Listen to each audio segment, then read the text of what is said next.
Друзья, добрый вечер. Добро пожаловать в класс на моем канале Рулетка и мы Сердце Лайв. Напоминаю, класс вход свободный, выход по желанию. Обратите внимание, у меня два шарика.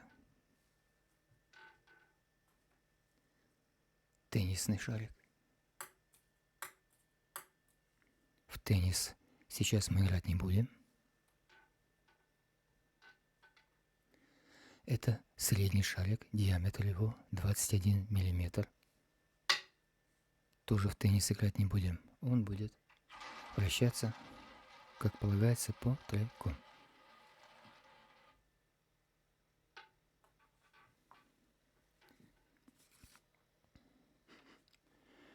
Когда дилер подходит к рулетке и запускает шарик, он, если хотите, король события, потому что кроме него никто не знает, где остановится шарик.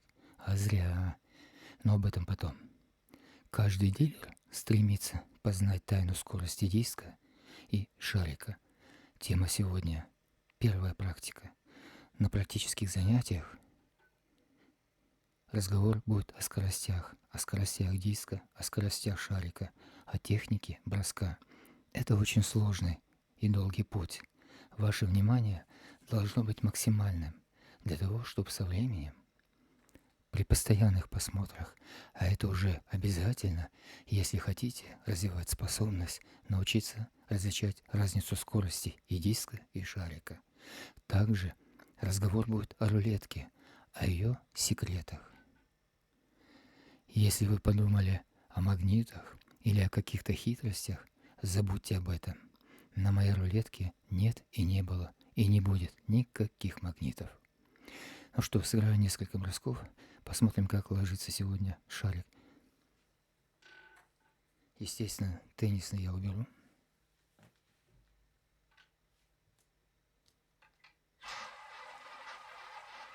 Если есть возможность, прислушивайтесь, как выходит шарик из-под руки дилера. Это тоже о многом говорит.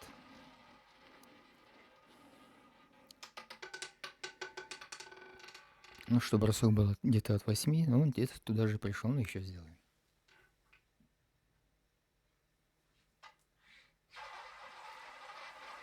Вот он сейчас вышел очень мягенько, хорошо, без лишних там дребезжаний. Посмотрим, где он остановится.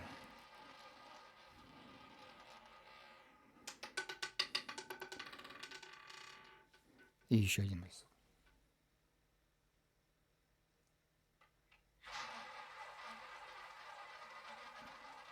Вот сейчас был бы немножко недодавлен шарик, поэтому был такой посторонний звук.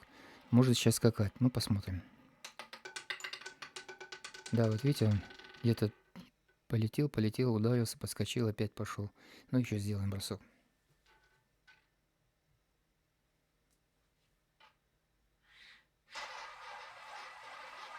Это был бросок с закрытой рукой. Я напоминаю, что есть два типа броска. Открытая рука и закрытая. Вот сейчас был бросок с закрытой рукой. Ну вот, наконец мы приехали к 8. То, что и хотелось.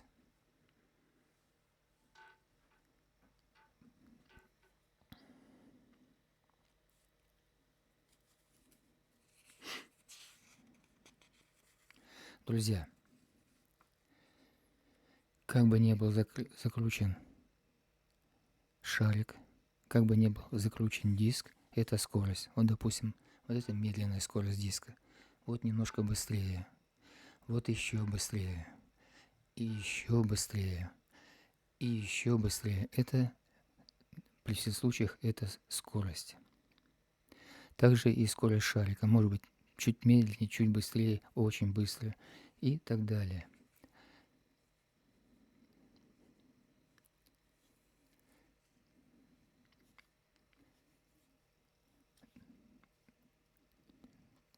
Не удивляйтесь.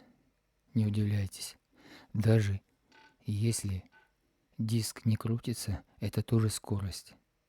В противном случае был бы хаос в соотношении между скоростью диска и шарика. И именно с этого и начнем разбираться. Нет, нет, нет, не со скорости диска, нет, а со скорости шарика. Но диск я вращать не буду. Вы можете меня спросить, почему? Вопрос уместен. Друзья, надо научиться разделять во время броска и скорость диска, и скорость шарика по отдельности. Это трудно. Это трудно. Но еще труднее. Надо научиться это уметь видеть за первые 1,5-2 секунды от начала броска дилера. Физически дилер может закрутить шарик до скорости 1500 км в час. Но это уже монстры своего дела.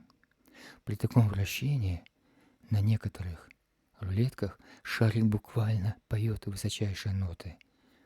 Давайте посмотрим, как на моей рулетке выглядит скорость шарика 1500 км в час.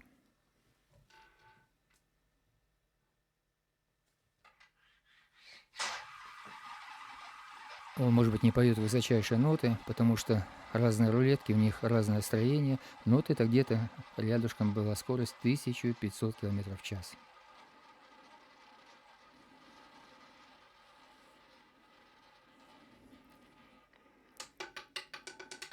И вот видите, как интересно, я запустил от номера 8, и вот на этой скорости диска и на этой скорости 1500 км в час шарик пришел от точки вбрасывания. Ну, будем, как говорится, разбираться во всех этих нюансах. Но на сегодня в первой практике начнем разбираться со скорости шарика 1100 км в час.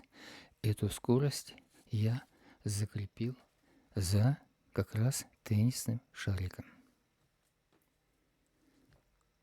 Вот видите, у меня в руках уже бежит к 11, соскучился, наверное. Это теннисный шарик.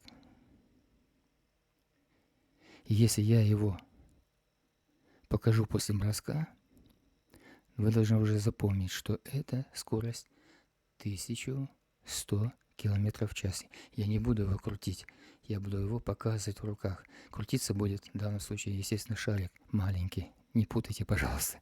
Мы же не в теннис пришли играть. Любую скорость шарика надо научиться фиксировать. Очень важно, запомните это. Любую скорость шарика, любую скорость, а их много, надо учиться фиксировать на первой секунде, потому что далее скорость шарика начнет уже падать. Все скорости шарика имеют свою траекторию остановки, а именно это видно на неподвижном диске. Посмотрим, где будет останавливаться шарик при неподвижном диске. А скорость начальная будет у меня 1100 км в час, то есть это теннисный шарик.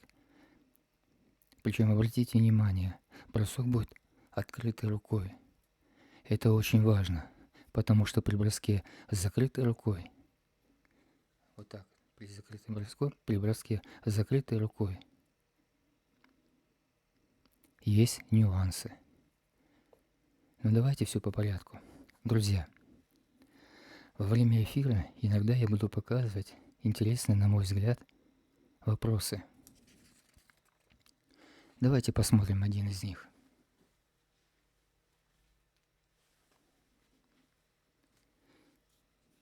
Это Валентин.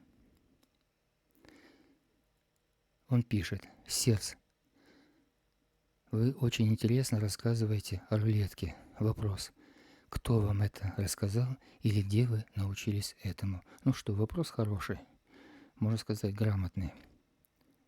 Рассказываю. Очень давно купил рулетку, научился всему сам. Все, о чем я говорю про рулетку, это мое внутреннее понимание о рулетке. Научился, естественно, делать спин, научился понимать скорости. Да, ушло немало времени, но тем не менее вот то, что мы, как говорится, я хочу вам передать, это то, чему я научился сам. И в казино никогда не работал. Ну что, давайте попробуем. Начальная скорость. Диск неподвижен. 1100 км в час от 0. Каждый шарик имеет свою траекторию остановки в определенном участке. При неподвижном диске это будет хорошо видно. Попробуем. Итак, начальная скорость 1100 км в час от 0.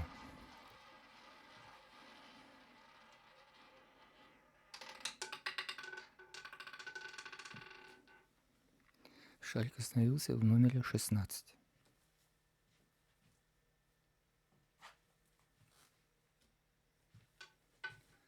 Пробуем. Открытая рука 1100 км в час. Это теннисный шарик, запомните.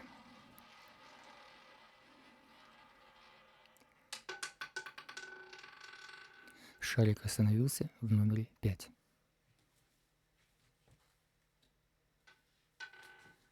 Пробуем еще.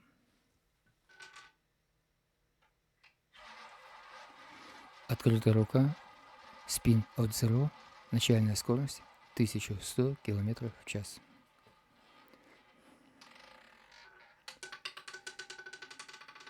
Вот видите, он где-то в 6 остановился, выскочил и пошел гулять.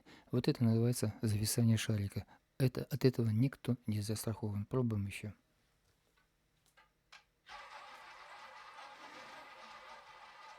1100 км в час. Именно начальная скорость.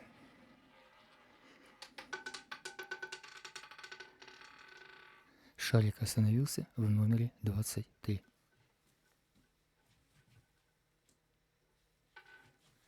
Пробуем еще. От 0 начальная скорость 1100 км в час. И это нам показывает, я показываю, что это теннисным шариком. Шарик остановился в номере 36. И еще пробуем.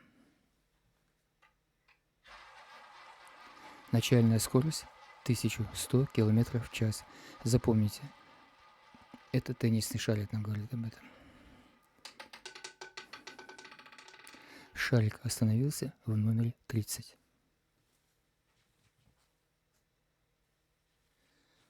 Ну, я думаю, что это достаточно. Понятно, да, что в принципе у нас все номера расположены где-то в секторе зоны 11. Дело в том, что повторить определенную скорость шарика практически невозможно, потому что если скорость шарика будет чуть меньше заданной дилером, то шарик остановится чуть раньше. А если скорость шарика будет чуть-чуть быстрее, то шарик остановится где-то чуть-чуть дальше. Обратите внимание, я рассматриваю ситуацию, когда диск неподвижен. Обратите на это внимание. Нужно прежде всего очень хорошо понять весь цикл от начала броска и когда останавливается шарик. Итак, что у нас получилось? Во всех случаях шарик остановился в зоне 11. Или играла бы устная ставка 3 соседа. Давайте я вам покажу эту ставку.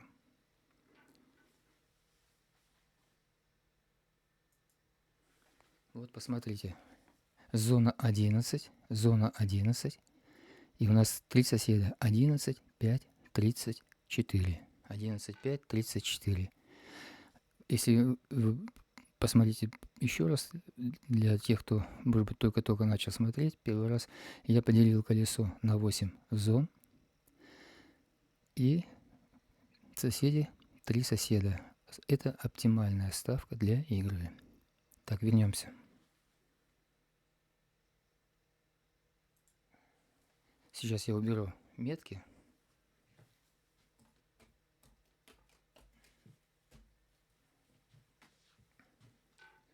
Кстати, номер 30. Сегодня же 30 число. Видите, как интересно. Итак, 3 соседа. 11, 5, 34. Если бы мы играли по треку, это бы выглядело так. 11, 34, 5. То есть все номера, которые мы сейчас, или которые не останавливался шарик, они как раз и входят вот в эти 3 соседа. Я думаю, понятно, да? То есть спин был от zero, напоминаю, спин был от zero. Открытая рука. Начальная скорость была 1100 км в час. И после броска, и когда я понимал, что действительно скорость была 1100 км в час, я показываю теннисный шарик. А вам нужно запомнить, потому что в дальнейшем, когда я буду показывать теннисный шарик, вы уже должны помнить, что скорость именно начальная скорость. Потому что только на первой секунде вы нужно ее фиксировать, потому что потом шарик уже начнет терять свою скорость. Это естественно, как говорится, все понятно, надеюсь. Продолжим. Итак, что очень важно, что нужно понять прежде всего нам. Весь цикл от начала броска дилера и когда остановится шарик. Понятно, да? Ну что, продолжим. Продолжим рассматривать весь цикл броска. На пути, когда скатывается шарик в лунку,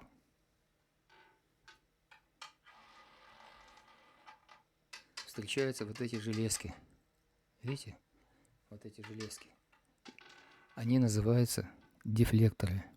Их бывает 8 штук, как у меня, на моей рулетке 8 вот этих железочек. Есть еще и 12. Называется еще раз дефлекторы. При ударе о них шарик может поменять траекторию. И, естественно, отклонение в этом случае просчитать практически невозможно.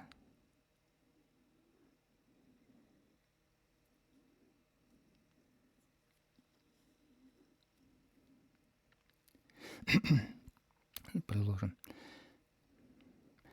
Где-то вот в таком ключе, и мы будем продолжать дальнейшее наше занятие. А сейчас давайте я сделаю несколько бросков, уже диск будет вращаться, и буду иногда показывать после броска теннисный шарик. И вы должны уже запомнить, пытаться запомнить. Это непросто, это очень непросто. Причем при каждом вращении диска, чем диск будет, при каждом практически вращении диска, вот этот эффект скорости будет немножко как бы вас обманывать. Поэтому нужно именно, и мы начнем учиться, и потихонечку, с учетом того, чтобы научиться сначала разделять скорость диска, скорость шарика отдельно, потом все это соединять. Это очень сложный процесс, очень сложный. Это работа не одного дня, поэтому наберитесь терпения, ну и, конечно, ваше желание. Если оно у вас будет, то будете продолжать смотреть мои выпуски, мои эфиры, где я буду потихонечку вас вводить в курс дела. А сейчас сделаем несколько бросков, и я после некоторых, когда буду делать спин со скоростью 1100 км в час, я прям вам покажу этот теннисный шарик, а вы уже должны понимать, что ага, Сверслаев закрутил шарик со скоростью 1100 км в час. Давайте попробуем.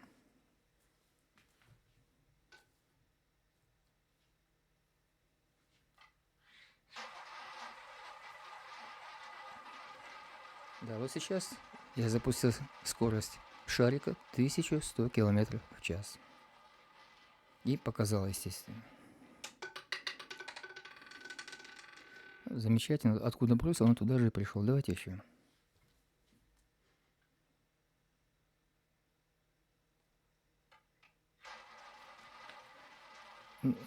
Сейчас был шарик запущен несколько помягче. Посмотрим, где он остановится. Видите, а он уже пошел прямо напротив. Видите, как интересно. Ну, надо еще учитывать скорость диска. я сейчас... Но сегодня мы рассматриваем только скорость шарика 1100 км в час. И я не показал сейчас. Обратили внимание, я после броска не показал вам теннисный шарик, потому что была другая скорость. Естественно, шарика. Диск пока мы не учитываем.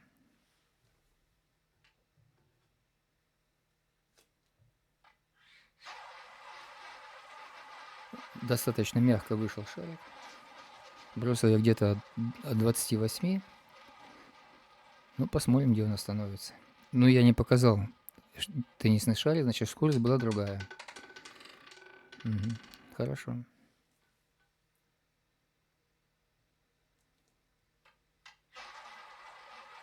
Итак, после броска я вам показываю теннисный шарик. Вы уже должны отметить для себя, что я запустил шарик со скоростью 1100 км в час. Он как раз пришел к 11. Давайте еще.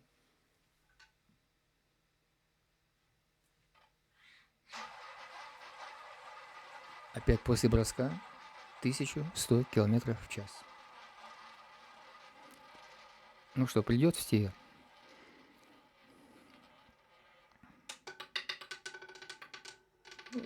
Шел, но немножко не дошел. Давайте еще. —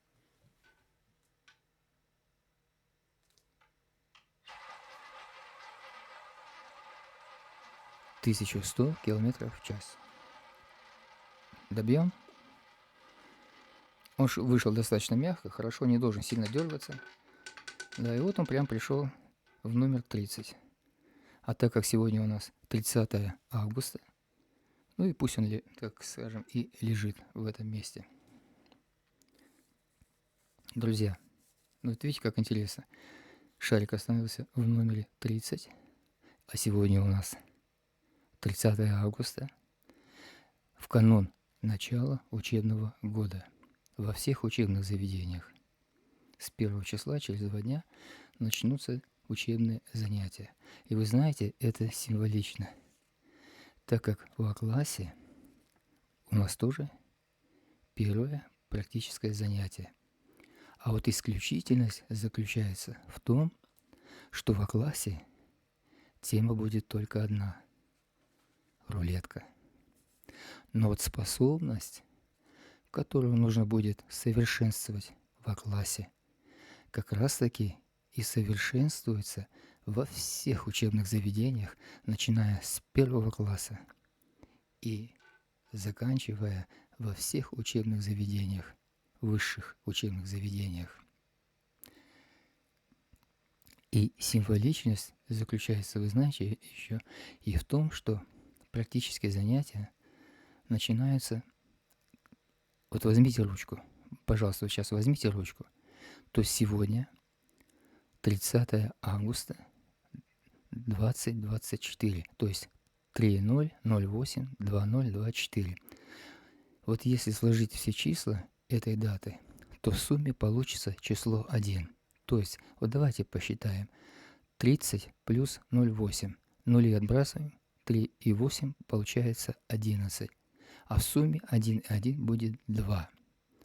А год у нас 2024. То есть 2, 2 и 4 будет 8.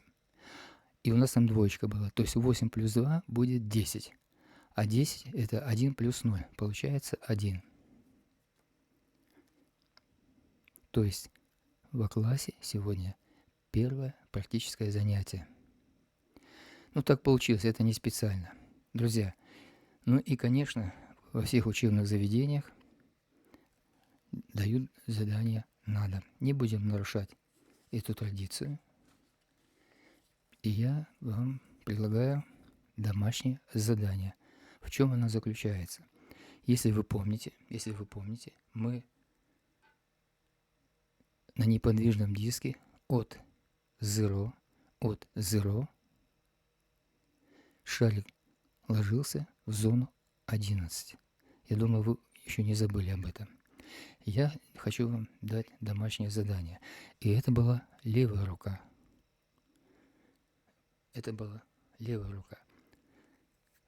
Домашнее задание. В какой зоне остановится шарик при неподвижном диске также от 0 но только правой рукой. Показываю. Будет от 0 и бросок правой рукой, скорость 1100 км в час. Еще раз повторяю, подумайте, я потом расскажу в следующем эфире, где эта зона остановки шарика при неподвижном диске. Спин будет правой рукой, открытой рукой, и скорость была начальная, это очень важно, 1100 км в час. Друзья, впереди очень долгий путь, очень долгий путь. Он потребует от вас очень большой выдержки, очень большого внимания, очень большого желания, если вы хотите разобраться в движениях диска, в скорости шарика, в технике броска. Я поделюсь своим опытом, своим видением. Расскажу некоторые секреты на рулетке. И, возможно, если у вас будут, скажем, вы будете развиваться на протяжении этого времени, то, возможно, может быть так получиться, что не обязательно быть дилером, но что-то увидеть и как-то разбираться в скоростях. Ну что, на этом, наверное, закончим первое практическое занятие. Спасибо, что мы были вместе, и до новых встреч.